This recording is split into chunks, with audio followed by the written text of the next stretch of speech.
मुसलमानों, मैं एक बात कहता हूं, मेरी मुस्लिम कौम का रिकॉर्ड रहा है कि मुसलमान सब कुछ हो सकता है, लेकिन मुसलमान एहसान फरामोश नहीं होता।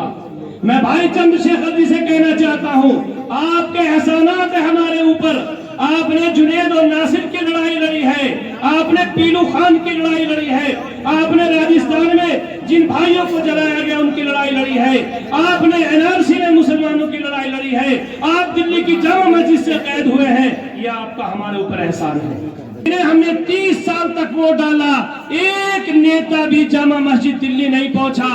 अगर दिल्ली कोई पहुंचा था तो वो था भाई चंद्रशेखर आजाद, जिन्होंने पैरों से खड़े होकर कहा था कि मुसलमानों, तुम्हें घबराने की जरूरत नहीं है, अगर मेरा खून भी तुम्हें चाहिएगा तो मैं अपना खून भी तुम्हें दूंगा। कौन था वो कहने वाला? भाई चंद्रशेखर आजाद थे। मैं तो ये कहता हूं कि दिल्ली की जामा मस्जिद से जब पुलिस खींच कर ले जा रही थी, पुलिस घसीटती भी ले जा रही थी, और भाई चंद्रशेखर आजाद को तुम्हारी लड़ाई लड़ने की वजह से 28 या 29 दिन तिहाड़ की जेल में रहना पड़ा था। दोस्तों, आप सभी को मालूम है ये चुनाव का टाइम चल रहा है, और मैं एक शेर बार बार कहता हूं, क्योंकि यहां पर मेरे मुस्लिम समाज की भारी तादाद है, इसलिए बात लंबी ना कहते एक शेर से अपनी बात शुरू करता हूं कि इस राज को क्या जाने ये साहिल के तमाशाई, इस राज को क्या जाने ये साहिल के तमाशाई, हम डूबकर समझे हैं दरिया तेरी गहराई, और ये दौर भी देखा है तारीख की नजरों ने कि लम्हों ने खता की, सदियों ने सजा पाई।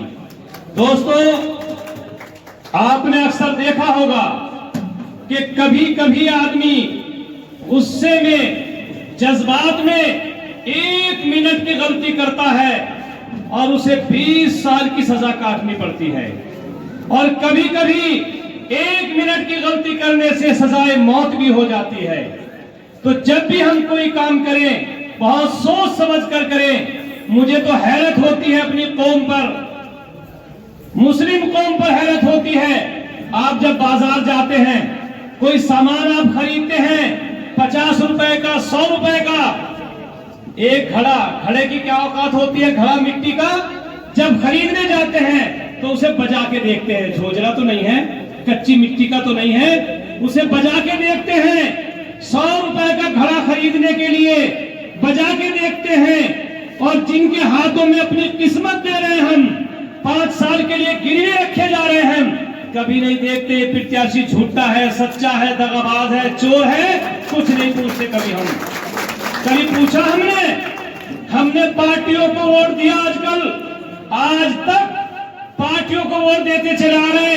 अगर पार्टी ने बदमाश भेज दिया, गुंडा भेज दिया, मेरी कौम के लोग एक बार नहीं पूछते कि ये गुंडा है, बदमाश है, मवाली है, नहीं पूछते, वोट डाल देते हैं पार्टी के नाम पर। ईमानदारी से बताओ, ये फैसला सही है तुम्हारा, हमारा? हमारे वोट का हकदार वो है जो गरीबों की लड़ाई लड़ता हो, मुस्लिमों की, दलितों की, ओबीसी की, कमजोरों की, किसानों की, बहू बेटियों की इज्जत की लड़ाई लड़ता हो। आज हमारी इस लोकसभा के अंदर 3 प्रत्याशी हैं, खासकर एक भारतीय जनता पार्टी से है, एक समाजवादी पार्टी से है, एक आजाद समाज पार्टी से भाई चंद्रशेखर आजाद है।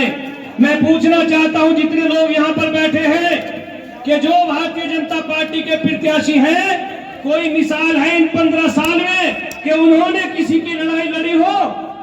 है कोई मिसाल? नहीं है। जो समाजवादी के प्रत्याशी हैं, मुझे तो उन पर हैरत हो रही। एक जज का पेशा इतना बड़ा है कि सीओ हो, एसओ हो, कप्तान हो, अगर उसकी अदालत में जाएगा तो हाथ जोड़ के खड़ा होगा, सीधा खड़ा होगा टोपी लगा के।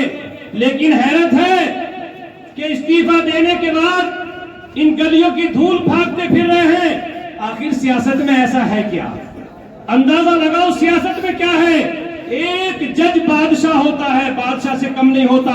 उन्होंने लिख दिया जमानत, जमानत हो गई, लिख दिया सजा, सजा हो गई। उनकी जुबान से निकला हुआ एक एक जुमला हुक्म होता है।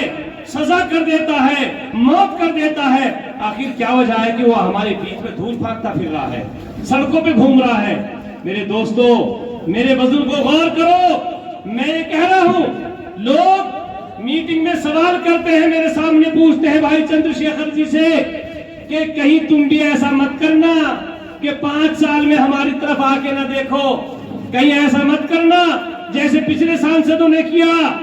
मैं अपने लोगों से पूछना चाहता हूं, भाई चंद्रशेखर आजाद जी को मैं भी करीब 1-1.5 साल से देख रहा था, फेसबुक पर, व्हाट्सएप पर, टीवी पर। मैंने इस आदमी को कभी सुकून से बैठा हुआ नहीं देखा। कभी देखा कि ये तहसील के सामने, कभी देखा कलेक्ट्रेट के सामने, कभी मुस्लिमों की लड़ाई, हक की लड़ाई लड़ते हैं, कभी दलितों की लड़ाई लड़ते हैं, कभी किसानों की लड़ाई लड़ते हैं, कभी पहलवानों की लड़ाई लड़ते हैं, कभी गरीब बेटियों की लड़ाई लड़ते हैं। ईमानदारी से बताओ, जो 11 साल से तुम्हारी लड़ाई लड़ रहा हो, हमारे वोट का हकदार है या नहीं है? ईमानदारी से बताओ, जोर से बताओ, है या नहीं है? अगर हमारे वोट का सही हकदार कोई है तो वो चंद्रशेखर आजाद है। और मुसलमानों, मैं एक बात कहता हूं, मेरी मुस्लिम कौम का रिकॉर्ड रहा है कि मुसलमान सब कुछ हो सकता है, लेकिन मुसलमान एहसान फरामोश नहीं होता।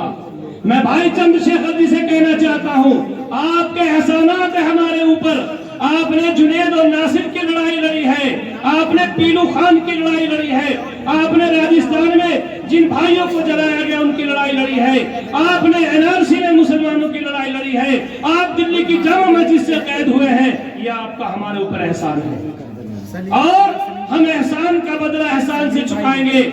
मेरे बुजुर्गों और दोस्तों, भाई चंद्रशेखर का यह एहसान देख कर ये चाह रही थी कि कोई हमारे साथ आए, लेकिन जिन्हें हमने 30 साल तक वोट डाला, एक नेता भी जामा मस्जिद दिल्ली नहीं पहुंचा। अगर दिल्ली कोई पहुंचा था तो वो था भाई चंद्रशेखर आजाद, जिन्होंने पैरों से खड़े होकर कहा था कि मुसलमानों, तुम्हें घबराने की जरूरत नहीं है, अगर मेरा खून भी तुम्हें चाहिएगा तो मैं अपना खून भी तुम्हें दूंगा। कौन था वो कहने वाला? भाई चंद्रशेखर आजाद थे। मैं तो ये कहता हूं कि दिल्ली की जामा मस्जिद से जब पुलिस खींच कर ले जा रही थी, पुलिस घसीटती भी ले जा रही थी, और भाई चंद्रशेखर आजाद को तुम्हारी लड़ाई लड़ने की वजह से 28 या 29 दिन तिहाड़ की जेल में रहना पड़ा था। दोस्तों, तो एनआरसी में हमारा साथ दिया, कहां साथ नहीं दिया? इसलिए अपने तमाम मुसलमानों से कहना चाहता हूं, हमारे बीच में आएंगे लोग, बहकाएंगे पहले की तरह और चेहरे बदल जाएंगे। पहले जो बसपा का प्रत्याशी था वो कहां चला गया? वो क्यों नहीं आया? वो तो मौजूदा एमपी था, क्यों नहीं आया? सपा का प्रत्याशी क्यों बदल गया? इसलिए बदल जाता है प्रत्याशी कि पूरे 5 साल तुम्हारे हमारे बीच में आकर नहीं देखता तो उन्हें प्रत्याशी का चेहरा बदलना पड़ता है, बाकी सारी चीजें वही होती है जो पहले थी। इसलिए दोस्तों, मैं तो इस शख्स को मर्द मुजाहिद मानता हूं और ये कहता हूं कि ये वो शख्स है कि जिसने हर एक की जंग लड़ी है। किसी शायर ने शायद इसी शख्स के बारे में कहा है, मैंने वो भी देखा है कि डीएमएसपी सामने खड़े हैं और भाई चंद्रशेखर आजाद उनकी आंखों में आंखें डालकर उनसे कह रहे हैं एनआरसी गलत है, इसे लागू नहीं होने दिया जाएगा। कौन कह रहा था? किसी शायर ने शायद इन्हीं के बारे में कहा है कि मर्द हक बातिल से हरगिज खौफ खा सकता नहीं, सर कटा सकता है लेकिन सर झुका सकता नहीं। ये भाई चंद्रशेखर आजाद है। मैं एक और शेर के साथ अपनी बात को खत्म कर रहा हूं, आपको एक मैसेज छोड़ रहा हूं कि दिल बदल सकते हैं, जज्बात बदल सकते हैं, मुल्क के फिक्र ख्यालात बदल सकते हैं, दौरे मौजूद के दिनों रात बदल सकते हैं। तुम बदल जाओ दलित मुसलमानों तो हालात बदल सकते हैं। बस मैं इसी बात पर अपनी बात को खत्म करता हूं और आपसे गुजारिश करता हूं कि आने वाली 19 अप्रैल को केतली के सामने वाला बटन दबाकर भाई चंद्रशेखर आजाद जी को भारी मतों से कामयाब बना दे।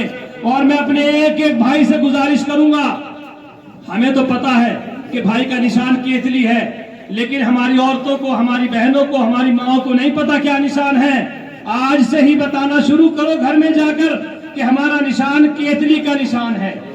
तो हमारी माओ को पता चलेगा तो पोलिंग बूथ पर जाने के बाद कोई धोखा नहीं खाएंगे।